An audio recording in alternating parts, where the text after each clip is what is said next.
Welcome to episode 7. I'm your host, Anish Patel, and this is 5 for Podcasting. As always, I want to start the show by giving everybody a big thank you for those who have followed, subscribed, rated the podcast. All that has been a big help in getting the podcast name out there, so I greatly appreciate all who have done so.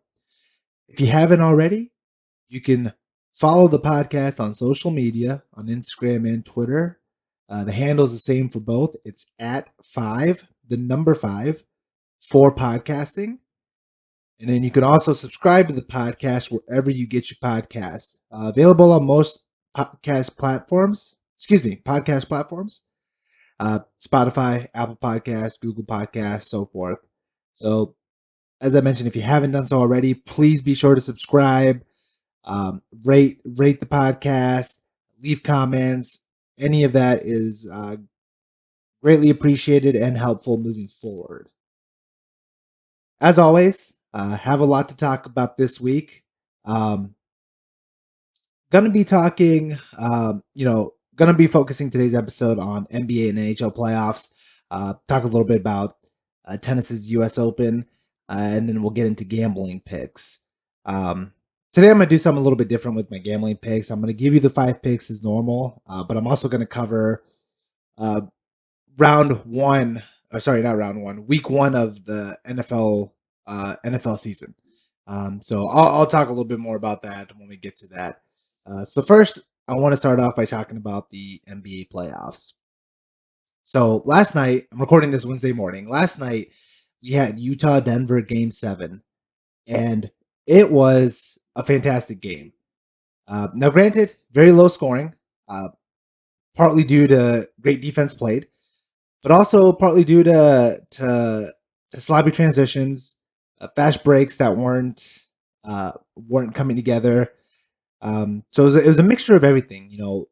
Both teams played fantastic defense throughout the game, but I think a lot of it also came down to players on the teams committing unforced errors and turnovers.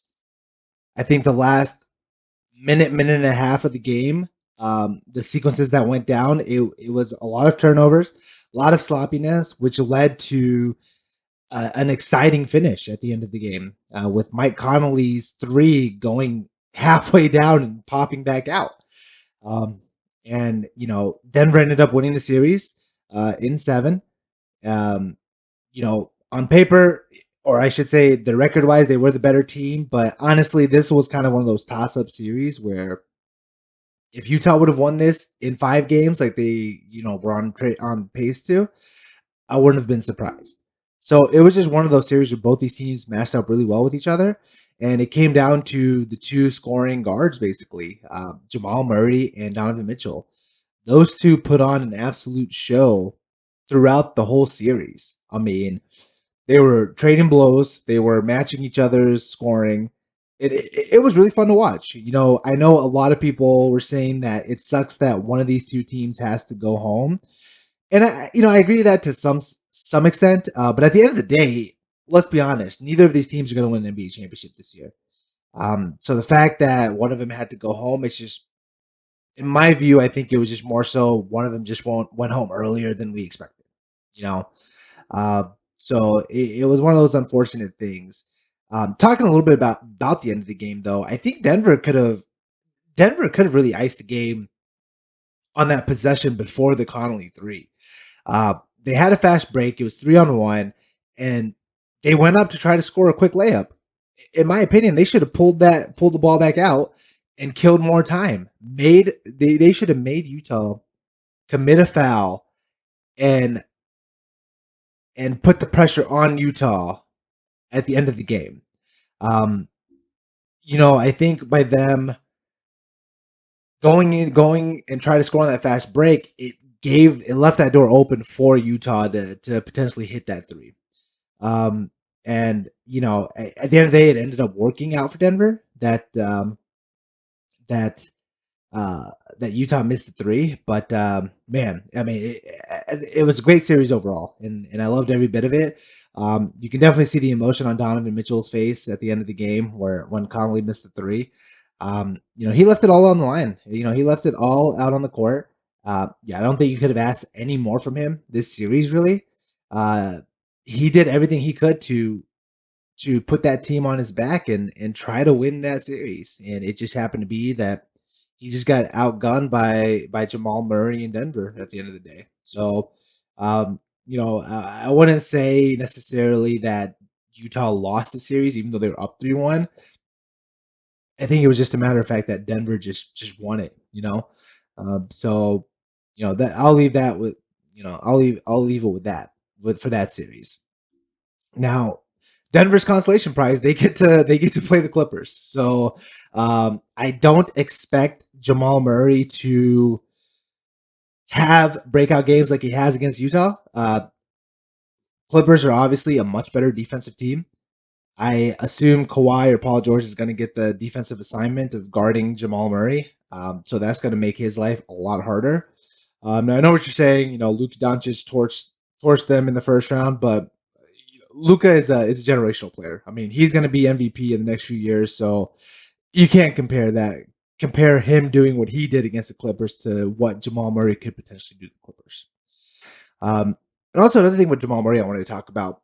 A lot of players in this bubble seem to be playing a lot better. And I have a couple of theories on this. Two reasons why I think this is. First reason is these guys grew up playing in a gym, practicing in gyms, not unlike what they're doing now. They've spent hours in empty gyms putting up shots, um, putting up layups, and just practicing. And this has a same feel for them, I would imagine. I would imagine that being in an empty gym like it is now, it's almost like a scrimmage game. And typically in scrimmages, players are going to hit shots a little bit more. So I think that's part of it. But another part of it is the the the feeling of not having pressure from fans. And I think that has a big thing to do about it. We saw guys like DeAndre Ayton and TJ Warren. Some of the smaller, well, DeAndre is not a smaller name guy, but some of these guys who typically didn't perform too well in the regular season kind of show out in the bubble. I think a lot of that has to do with there's no pressure from fans. There's no heckling from away crowds. There's no pressure to please the home crowd.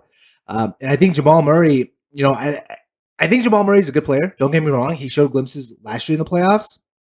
And I think he's getting better consistency wise. But I think that the bubble helped him.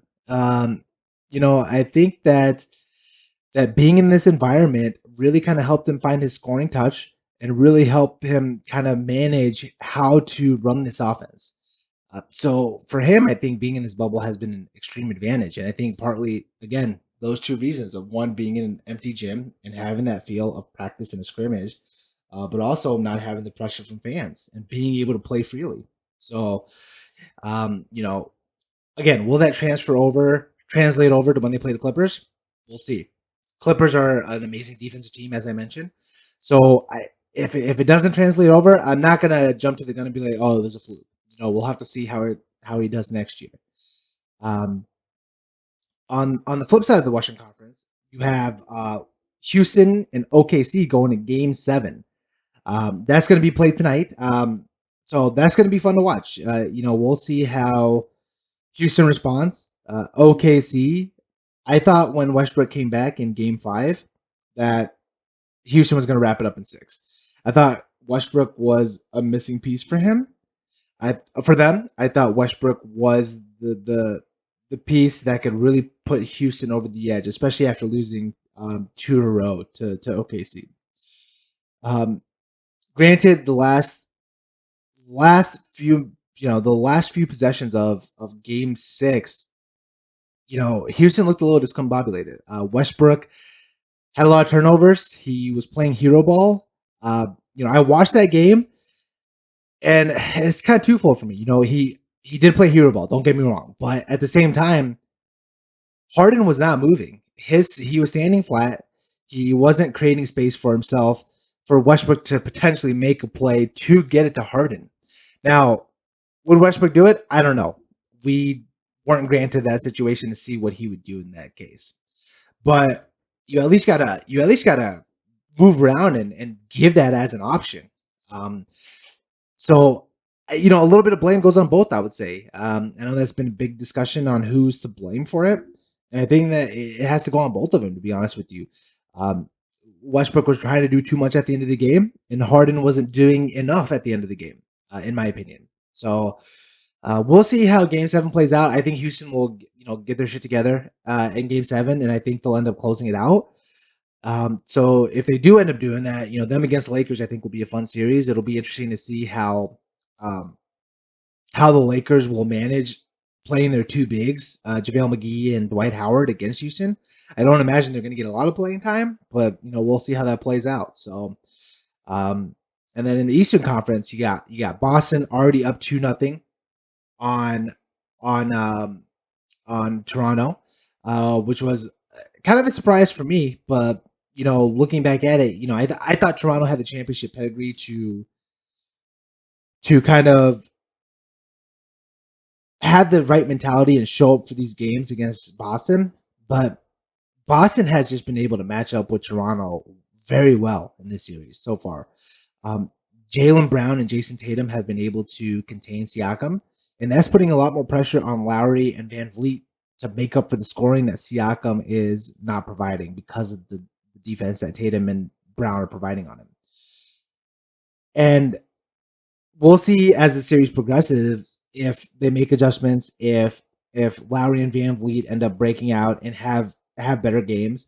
Nick Nurse is the best coach in the league right now, in my opinion, and I think he'll make the proper adjustments to get this team back in it.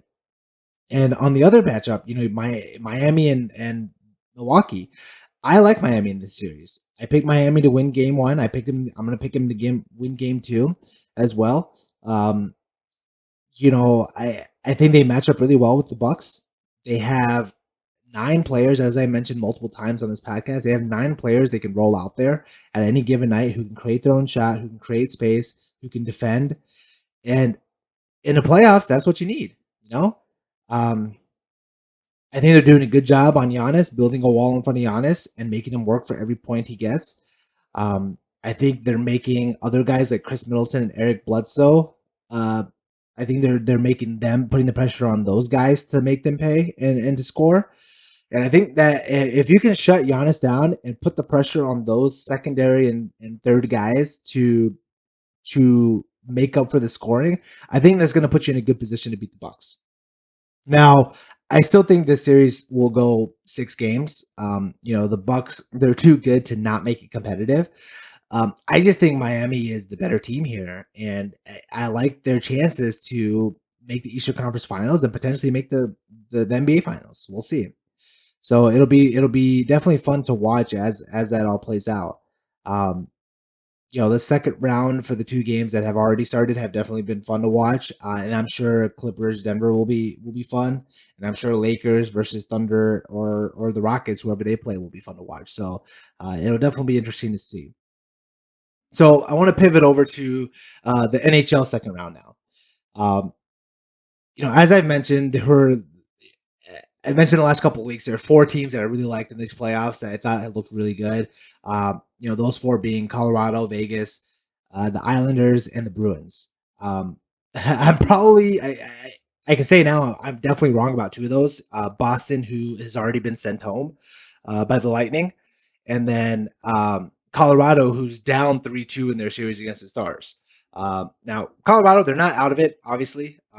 They've been showing that they've been playing a lot better the last couple of games. So we'll see if they've kind of figured it out and turned it around. But Dallas has been playing really well. Surprising, in fact, to me. I did not expect them to play as well as they are against Colorado, especially considering the speed of Colorado is not a very favorable matchup for Dallas. But they're hanging in there. I mean, they were up 3-1 in the series. They're still up 3-2. So we'll see how today's game plays out. But they're doing everything they can to make Colorado work. And pivoting over to Boston, You know, Boston, I can admit when I was wrong, and I was definitely wrong about Boston. Now, I will say this. I still think that I still believe that they were a really good team. And I still think that had they not had to face Tampa in this round, I still think they'd be going into the Eastern Conference or the Eastern Conference Finals. Um, Tampa, man, they're just a buzzsaw right now, and they're doing this without Stamkos. They have a lot of experience. They know what they're doing. This is their fourth year out of six that they made it to the Eastern Conference Finals. So they know exactly how to carry themselves, and they know what it takes to win and get to this point. You know, unfortunately for Boston, Tampa was just a better team. And again, that's not taking anything away from Boston. It's just that they just weren't as dominant as I thought they would be moving forward. Um, and that could be partly because they didn't have Tuukka Rask in goal. Not that Halak played bad. It just Rask just brings something a little bit different in goal for them. And the other two teams that I liked as my favorites, you have the Islanders who are up against the Flyers. They're up 3-2. They were up 3-1. They lost in overtime last night to the Flyers, which honestly a game that could have gone either way. So I still like that matchup for the Islanders. Um, I still think it favors them.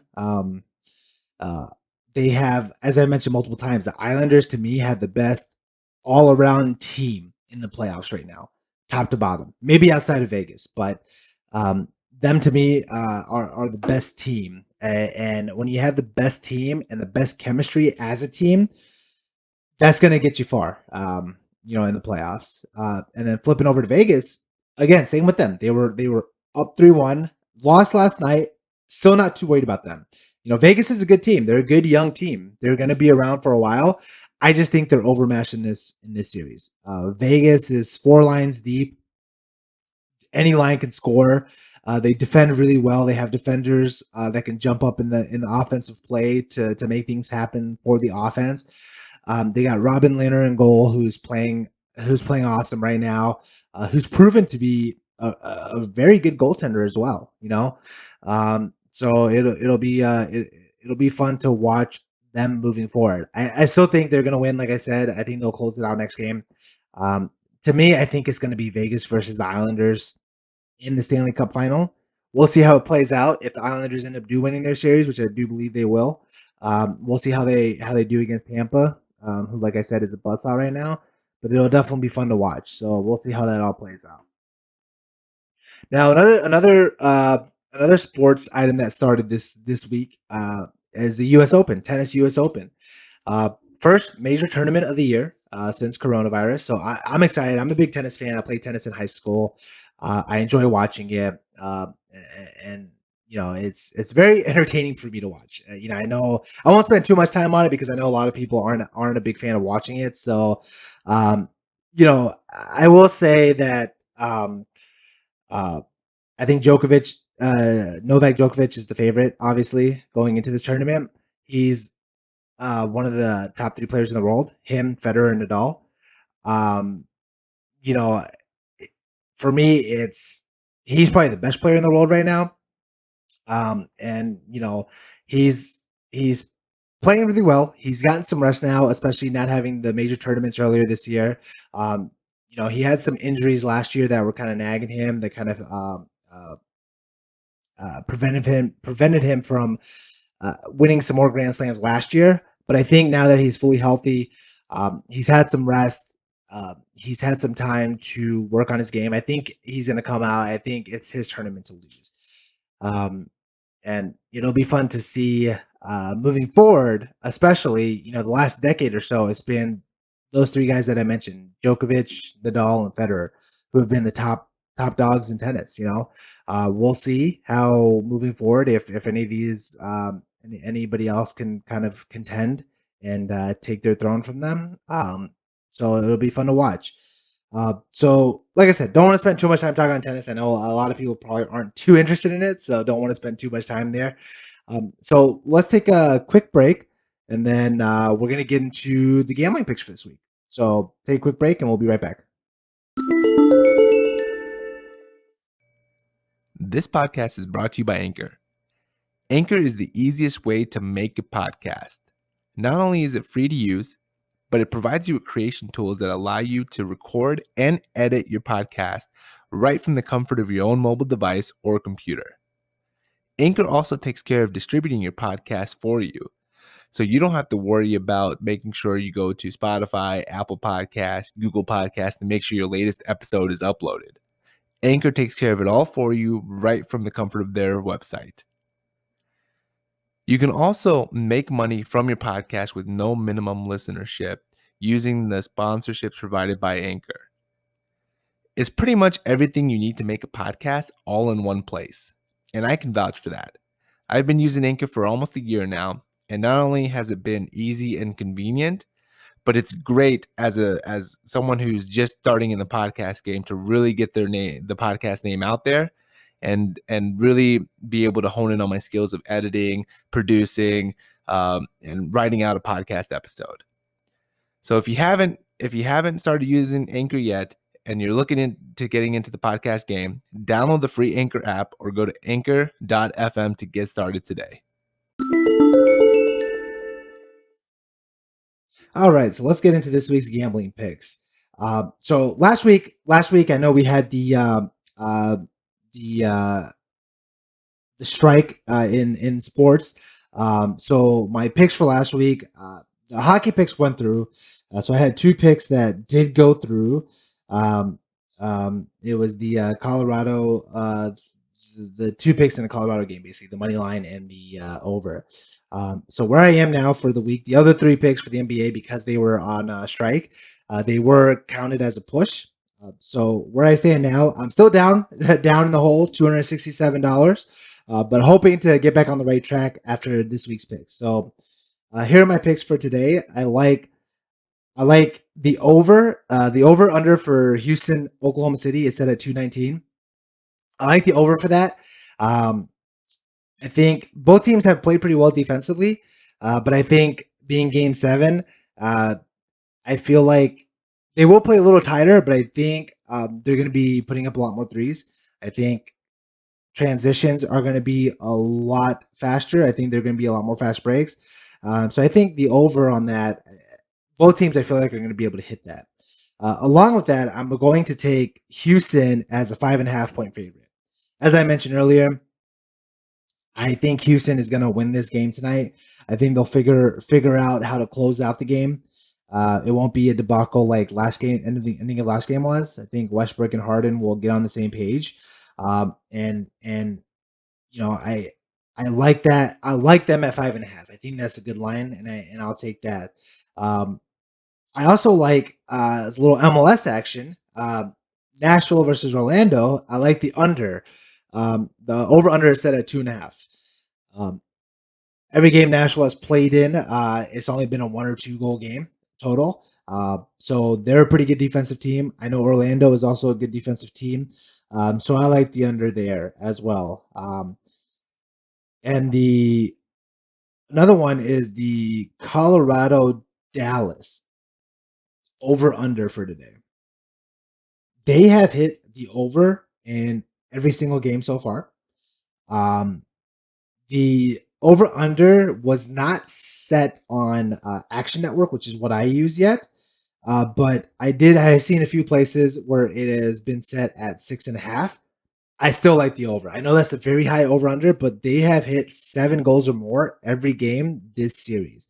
And I don't expect anything less tonight, especially with Colorado needing this win, especially with Dallas playing desperate to close it out and not wanting to go to a game 7. I think the over is a good bet there. And the last bet is going to be Miami +5. They're a 5 point underdog. As I mentioned earlier, I really like this Miami team. I think they're going to win today.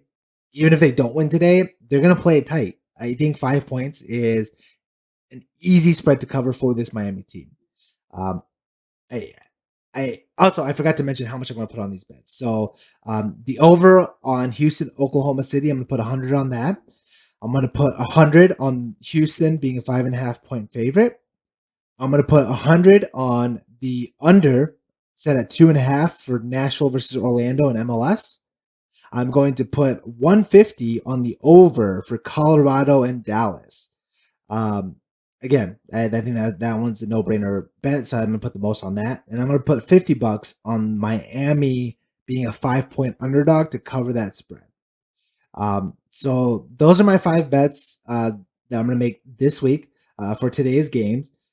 So we'll track them today, see how all that turns out, and we'll see how next week. Hopefully, I'll be in a good mood following these bets. So now, what I wanted to do, I was kind of thinking about this. I was thinking about doing this next week, but I want to go ahead and talk about week one of NFL picks.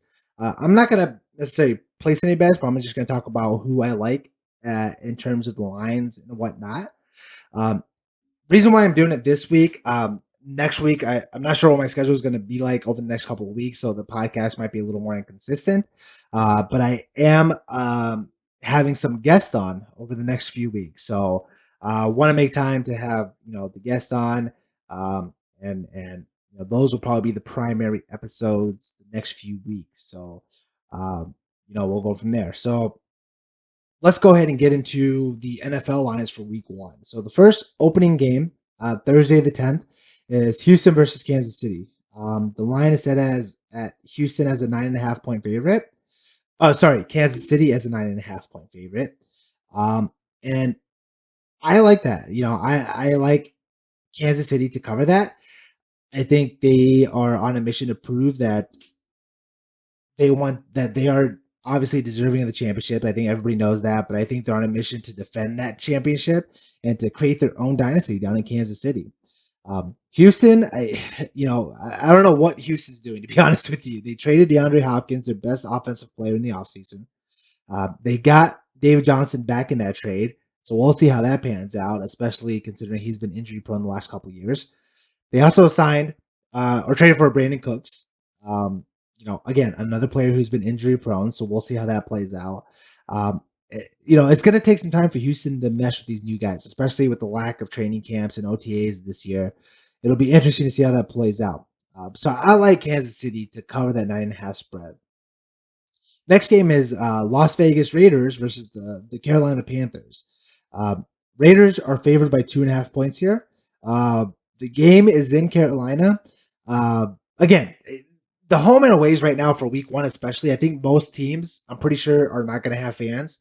So that is the biggest deterrent. I know they're going to try to pump in fan noise and things like that, but it's not the same. So I kind of like Carolina here to cover that. That is a 2.5 point underdogs. I like this Raiders team. I think they're good. I think they're going to be a playoff contending team. Meaning I think they're going to be competitive to make the playoffs. But Carolina, I think with Teddy Bridgewater, they got McCaffrey. They have some nice weapons on at receiver. It's in Carolina, so I think I like them to cover that spread. Then we got Cleveland versus Baltimore. Baltimore's an 8-point favorite. I like Cleveland here to cover the 8-point spread. I don't think they're going to win, but I think they'll keep it within a touchdown. Cleveland usually at the beginning of the year, especially, they usually play really well at the beginning of the year, and they start falling off mid to end the season.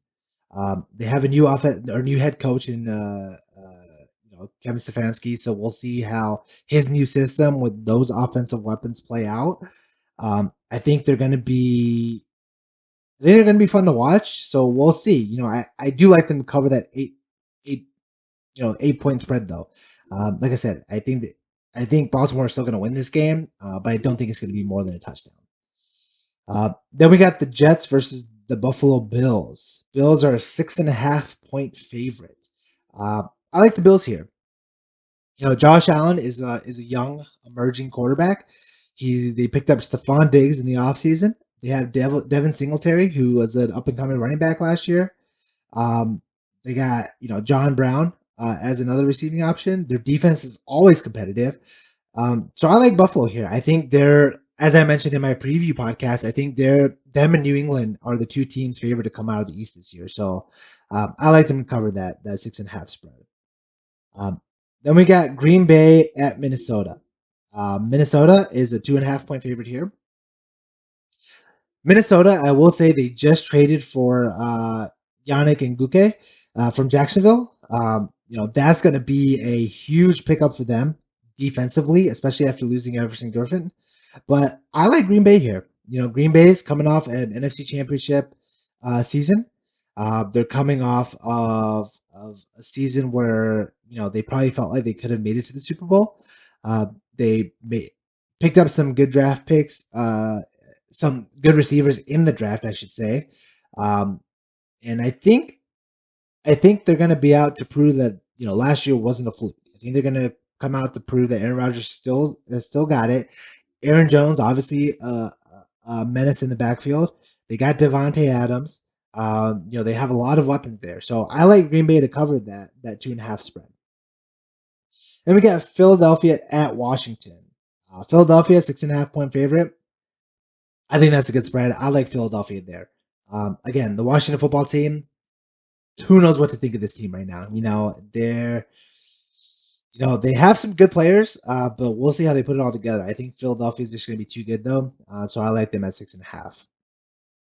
Next, we got Seattle at Atlanta. Seattle's a 1 point favorite. Uh, another team I like here is Seattle.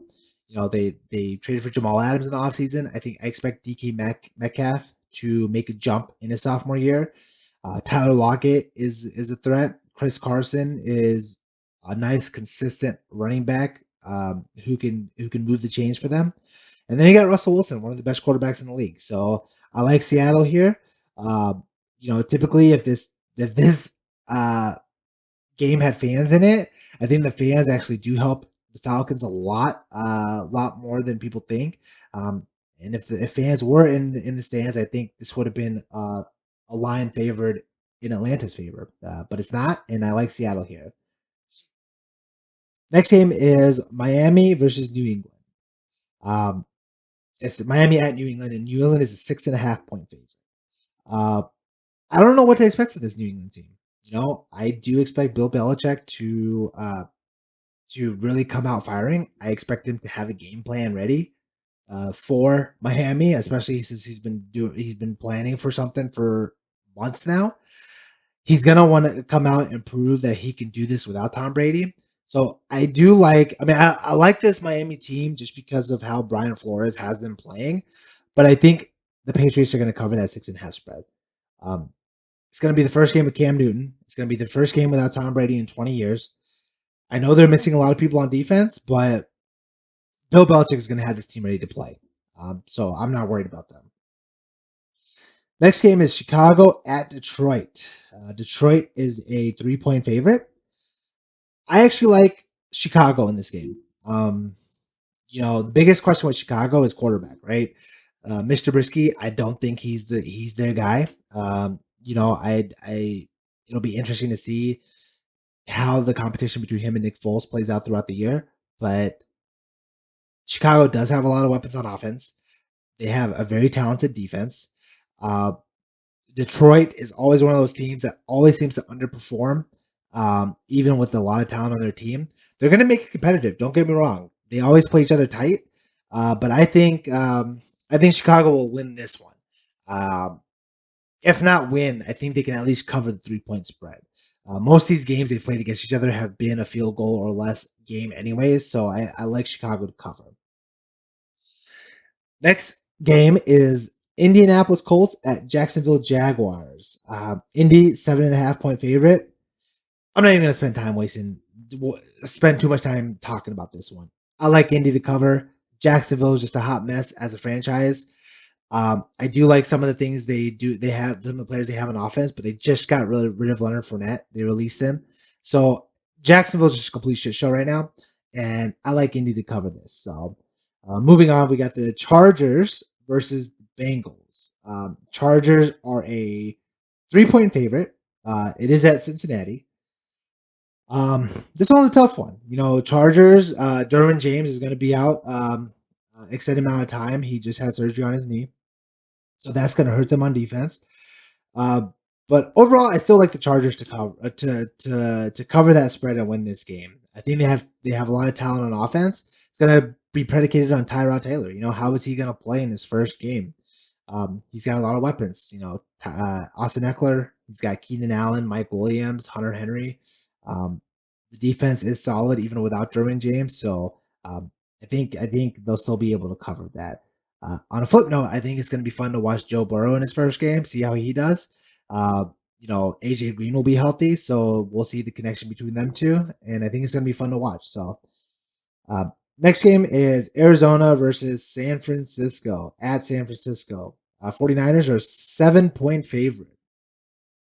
Um, this was a tough one. I don't know how I feel about Arizona quite yet. I think they have a lot of talent. They just picked up DeAndre Hopkins in the offseason. They have a pretty decent defense. Nothing as good as obviously San Francisco. But at the end of the day, I think I'm still going to go with San Francisco to win this game. I think as the season progresses, Arizona is going to get better and better. But first game of the season, San Francisco after the Super Bowl loss, I think they're going to be ready to play, and I think they're going to be able to cover that 7-point spread. Next game, Tampa Bay at New Orleans. 3.5-point favorite for New Orleans. So this one, I like Tampa Bay to cover. Again, no fans. That's the biggest difference maker New Orleans has for them is the no fans. I think, like Bill Belichick, Tom Brady is going to have something to prove that he can win without Bill Belichick. They got a lot of weapons. I think it's going to be a high-scoring game. I'd also probably take the over on this. The over-under is set at 49.5. I would probably definitely take the over on that. But I like Tampa to cover the 3.5-point spread there. And then you got the Sunday night game. You got Dallas at the Rams. Dallas is a 2.5-point favorite. I like Dallas here. Rams, I don't know what I'm going to get from them. Last year they were a bit of a disappointment. They were still competitive in a lot of games, but just weren't quite the same Rams as the previous year. And now they don't have Todd Gurley. They lost Brandon Cooks. They still have a lot of weapons on offense. Don't get me wrong. And their defense still has Aaron Donald. So, they still have a lot of talent. But I think Dallas is a little deeper on offense. I think they have a better defense than the Rams. So I think that alone is going to help Dallas cover that 2.5-point spread that they're favored in. And then going to Monday night, we got Pittsburgh at the Giants. Pittsburgh's a 4-point favorite. I like Pittsburgh here. Giants, again, one of those teams where you don't really know what you're going to get out of them that first week. New quarterback starting 100% from the get-go. Daniel Jones, he's got a lot of weapons. He's got Saquon Barkley. He's got Evan Ingram, Sterling Shepard. A lot of weapons on offense. Biggest question with the Giants is that defense. I don't think that defense is very good. I think they're going to give up a lot of points, and I think Pittsburgh defense is good enough to stop the Giants offense. So that's what it comes down to for me. So I like Pittsburgh there at as a 4-point favorite.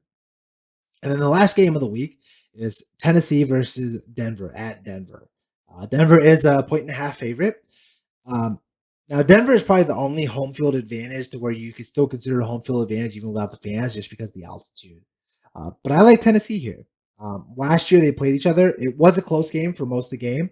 Tennessee ended up losing, but I think they're a much better team than they were when they played last year. I think Tennessee is going to come out to prove that last year was not a fluke and that they are a team that can contend again. So I like Tennessee to cover that 1.5-point favorite. I like them to win the game, and I think they'll cover that. So that'll do it for week 1 picks. I will probably do picks as the season goes on every week with my gambling corner here. So be on the lookout for that. Again, I would have done this last week or next week, but my scheduling over the next couple of weeks is going to be a little thrown off. We're going to have some guests on. I'm going to try to schedule them. And then, as always, for any updates or, any news on the podcast, you can follow us on social media at Twitter, on Instagram at 5, the number 5 for podcasting. You can follow myself personally as well for information on Twitter at avpatel730. If you have any questions, comments, concerns, suggestions, anything like that, you can also email the podcast.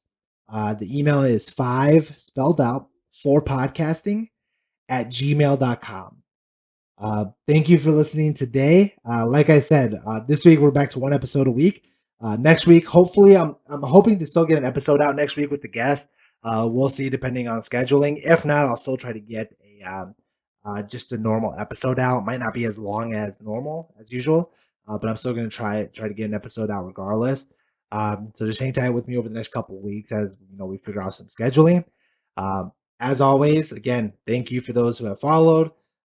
Be sure to subscribe if you haven't, and we'll see you next week.